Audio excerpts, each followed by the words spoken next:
तो आज लंच बड़ा बड़ी आरंभ हो गलानी फ्राइड राइस टा बड़ा आउची देखि पारथुबे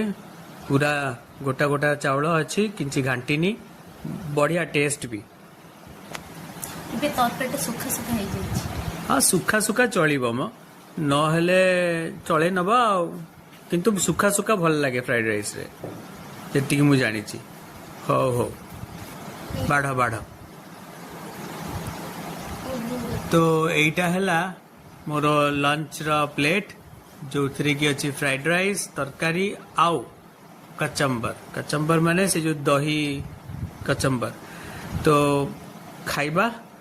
टिके तरकारी मिक्स करिबा सो तरकारी टा एक्चुअली बहुत टेस्टी होईची मते एक्चुअली फ्राइड राइस भल लगे किंतु आज तरकारी मते बढ़िया लगची तो